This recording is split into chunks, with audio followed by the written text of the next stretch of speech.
Hey, it's me, back again with more theater stories, but this time this one's a little more recent and it only involves one specific show. So in a few videos recently I've mentioned how I've been in a show and how things were going interesting and how I had rehearsals and all of that, and now that it's over I can finally talk about it.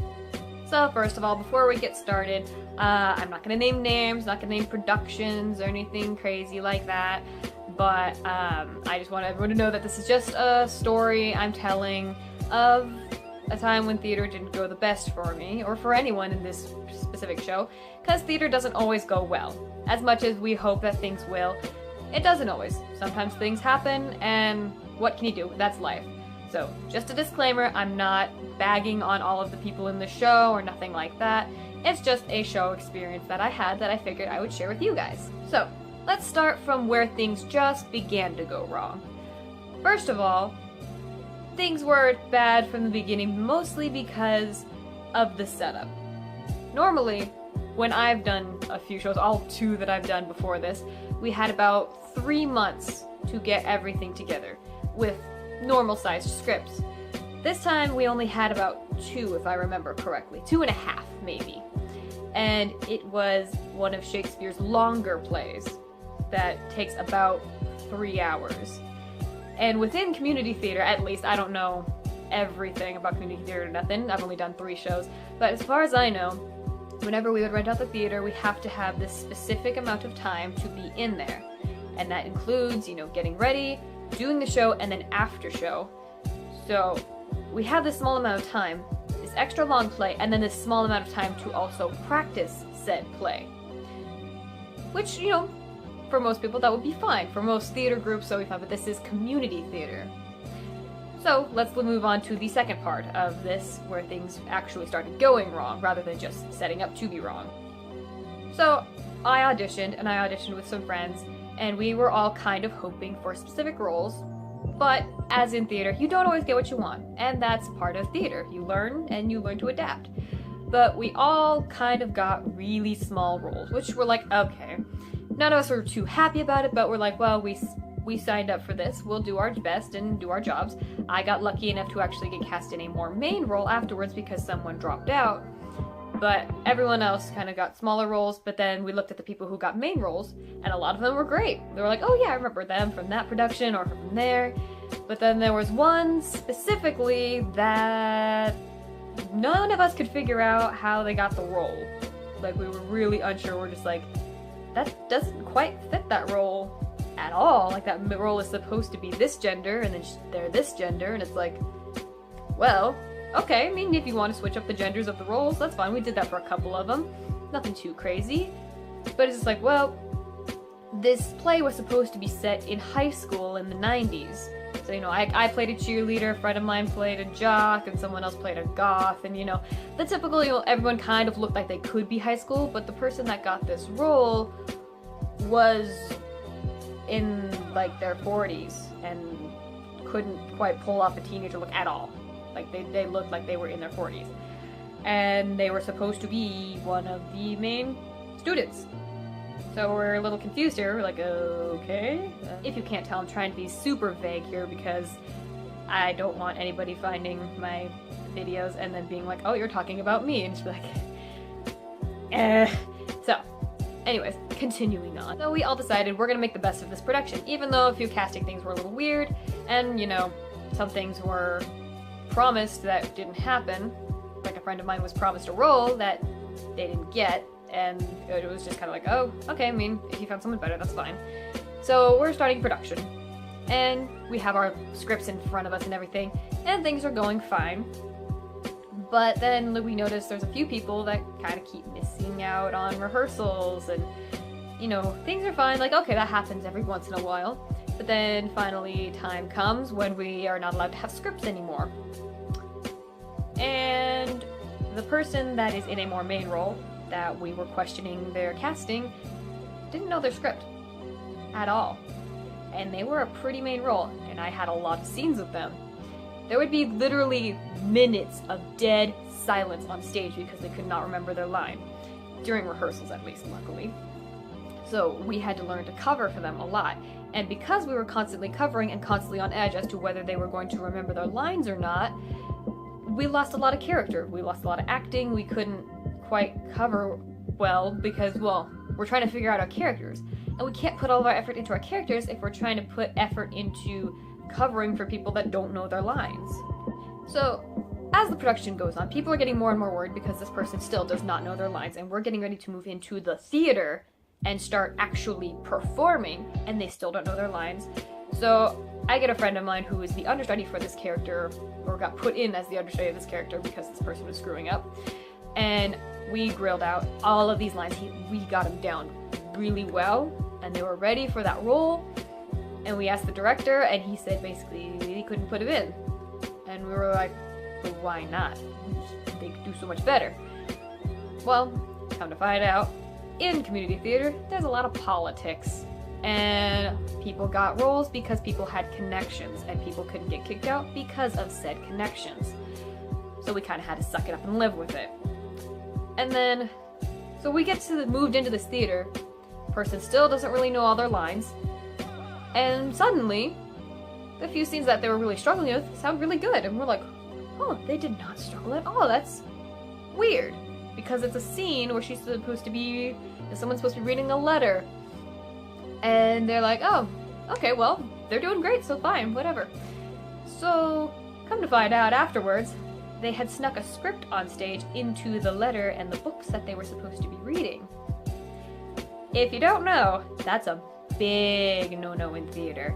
Unless there is something specific, like you got put in last minute, or you have like a real big problem or something like that, and you get permission from the director, that's the only time that scripts will be allowed on stage. But to sneak one on, that will screw you over, and that will get a director very, very upset.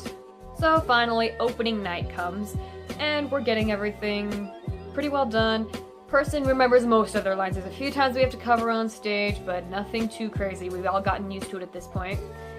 And then one of our main girls gets food poisoning. But she actually managed to work through it the whole time. She had food poisoning the day of like our second or third performance. And I'm fine calling her she because I admire this girl. She did amazing. Like, she went on stage, acted great. The second she was off stage, she would go to the bathroom and throw up. And we were all just like, good job. And that food poisoning stuck with her for a while, but she managed to actually go on stage, perform, did not let it show at all, but the second she was backstage, you could tell she was just done. But props to this girl, like, straight up, I aspire to be that kind of actor one day. So I've kind of told things from my point of view of what I saw, but it turns out there was also other things that were going on. I'm not going to get into all the details because there's some things that are just people's personal lives or whatever. But on top of, I've talked about my friend who was the understudy for one of the roles and we studied and all that jazz. Well, they also were, originally, they were just a stagehand. Fine. Well, first they were stagehand. Then they got put into stage manager. Then they got put into also stage manager and understudy. So they're trying to be stage manager and an understudy for a main role, while also trying to be, stage manager. Meanwhile, I mean, this was unavoidable, this is no one's fault. One of the actors had a family emergency, so they were saying how they might have to leave at some point in the middle of performances, which completely understandable. You have a family emergency, you go.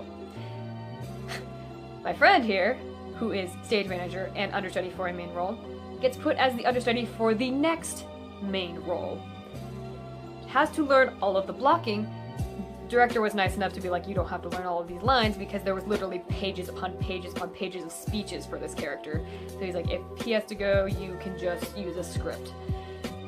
So needless to say, there was a lot of pressure put on a lot of people, because there was not a lot of communication and not a lot of ahead of time planning. One little thing I forgot to mention, I just remembered, this person that was the 40-year-old person supposed to be in high school that they kind of decided was just sort of a random adult around for no reason was supposed to be my love interest. Yeah. So needless to say, we kind of cut that out of play because I was not having that. As much as I like to commit to a performance, I'm not committing to that. So, needless to say, things were not the best in the performance. Once people got on stage, you know, things got better. But, whew man, it was a rough one. So, after all of this complaining I've kind of done, I do want to let you guys know kind of like how I made it through and what you can do if you are stuck in a bad performance and it's just not going well for you. As one thing that really helped me was I had a friend that was backstage and they were amazing. They were the one that was the stage manager and all of that. And they made sure everyone was doing okay, made sure that spirits kind of tried to stay high and that no one got too frustrated. And they did a really good job, and they helped keep me sane backstage, because I kind of got into this habit where I would go on stage, do my thing, come off stage, and just grab my script and start reading. But they made sure I, you know, kind of kept my brain out of just script mode, that it was like, remember, this is a performance as well. You have to put yourself out there on stage. You can't just go on, say the line, come back off. So that was super helpful. And one thing I can also say that would have made things a lot easier, that will make a lot of performances a lot easier if you adhere by this rule and if others do. There's this rule in community theater is leave your baggage at the door. Basically meaning all of your personal problems don't come into the theater. Your personal problems stay outside. If you want to talk about it with your friends or something, fine, but don't let it affect you. There was a few people that were letting their personal lives kind of interfere with things. They made things backstage a little bit stressful occasionally, and it's understandable if it's like, you know, you're sick, you're hurt, you know, stuff like that. That's one thing. You're like, okay, that's obviously gonna, you know, hurt your performance. Duh, you can't help that. But if it's a personal thing, kind of maybe keep that out. Because it's hard, I know. I've had my times where I'm backstage and I just want to think about my personal life and be like, oh no, this is so rough, I need to go out and figure out what to do about this, what am I paying my bills, all that jazz. But in the theater, that's all that should be on your mind, is in the theater, there and now, what you're gonna do, when you gotta do it, what your responsibilities are. And yeah, that's enough rambling from me. I hope that this kind of, I don't know, give you some fun stories and helped you realize that theater's not always great. It's not always a fun time, but when you go in there, you've made a commitment and you've gotta see it through to the end, unless, you know, there's something that is causing you actual harm. You gotta suck it up and stick it through. That's all I gotta say. That's not the best advice. Wow, that's like a really depressing kind of ending to this. Wow. Here we go. Here's a good ending to this. On the bright side of this performance, it did really help me grow closer to the friends I had in this performance, because we got to see a lot more sides of each other. We got to see how each other dealt with stress and anxieties and anger and dislike towards people and how we dealt with that. And, you know, if we were petty people or not. Some of us, I could be a little bit petty, but I try to keep it all just professional performance, professional environment. That's what we're gonna do. And yeah, it definitely helped me to understand a lot of the people that I know better, and hopefully for the better. We'll see. Anyway, that's really all I've got for today. Yeah, I will see you guys next Tuesday, hopefully. Yeah. Bye. Also, really quick before I end this video, look at this shirt! Look at this shirt I found on eBay. Look at it. It's a fish holding a gun. And it says, like, give me books or something like that. I just wanted to show that up. Okay, bye.